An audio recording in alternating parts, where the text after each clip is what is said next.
first thing you want to do is have a drawing that shows the dimensions of the project. And we'll usually use inches in our project. So we want to show the dimension in inches. And since every object is three-dimensional, you need to have two drawings to show those three different dimensions. You can't do it on just one drawing.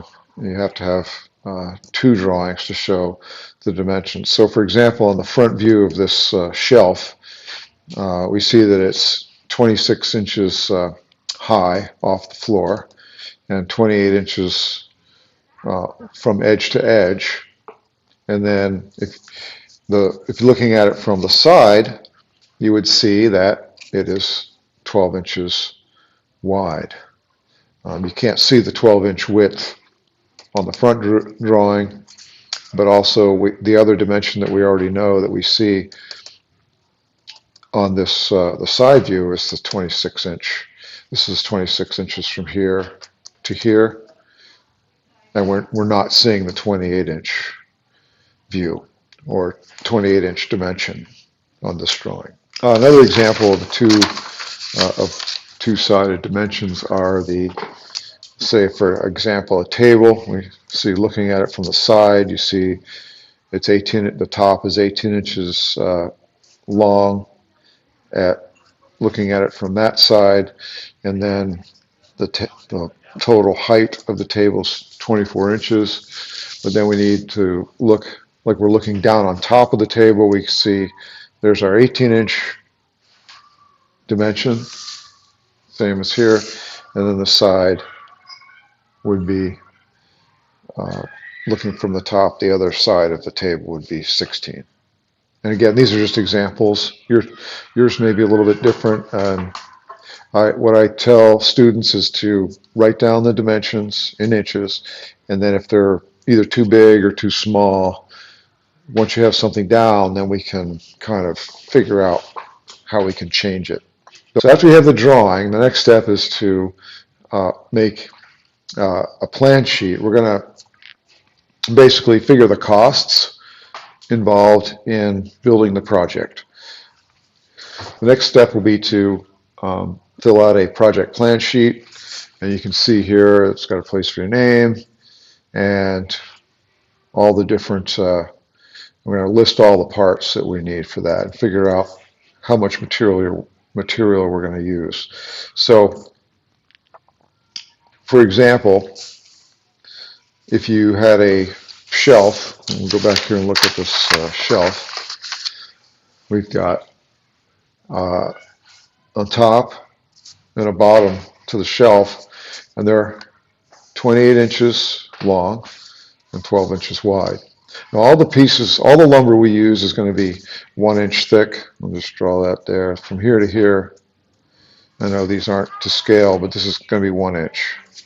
Okay, so the way we would write that on our project plan sheet would be, we call this, say, the top, would be the first part, which would be this part, and then we could write down the bottom, which would be this part. So I'll write the top and the bottom, and everything is pine. And the dimensions, as we said, on the top and the bottom are 28 by 12 by 1. So we'd write that down, 28 by 12 inches by 1 inch. Inches is 2 of those. So now what we will do is we'll multiply this out and write that number down there. So we'd list all our parts.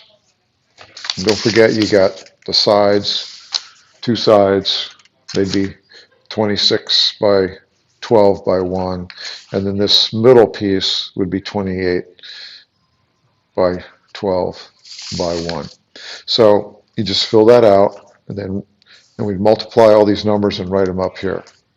So here we've listed all the parts. In this case, looks like it's a shelf as well, and instead of calling the top and the bottom top and bottom, they Looks like it was called Part A, Part B. You could do that as well if you wanted to label your parts A. Like, I guess this is for this particular part, A, B, C, D, E.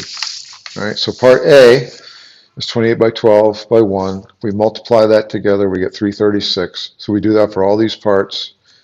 You can use your calculator for this. And then we're going to add them all up and get that number right here. And what this is 1,632 cubic inches of material. Now, when they sell wood, it's sold by what's called the board foot. And a board foot is 12 inches by 12 inches by 1 inch. 12 by 12 by 1. And if you multiply that together, that is 144 cubic inches. So we take the total cubic inches and divide it by 144, and that tells us how many board feet we have. We have 11.3 board feet, or board feet of lumber. Pine at this time, now, and see, I had to make a change here for, this was a few years old, used to be about $2 a foot. Now, with inflation, it's gone up to $3 a foot. So we would take this number, our total amount of board feet, and just transfer that number down here and multiply it by 3 to get the total cost of the wood, $33.90. Actually, that's not the total cost. That's how much wood we're going to actually use in the project. We're going to figure out one more thing, and that's waste. There's going to be about 20% waste in there. So we need to add this number, or not add, excuse me, take the number, the total amount of wood, the cost of that, $33.90, and multiply it by 20%. That's 0.20, and that would be $6.78. So we add $33.90 to and $6.78, and you come up with total cost of the project of $40.68. So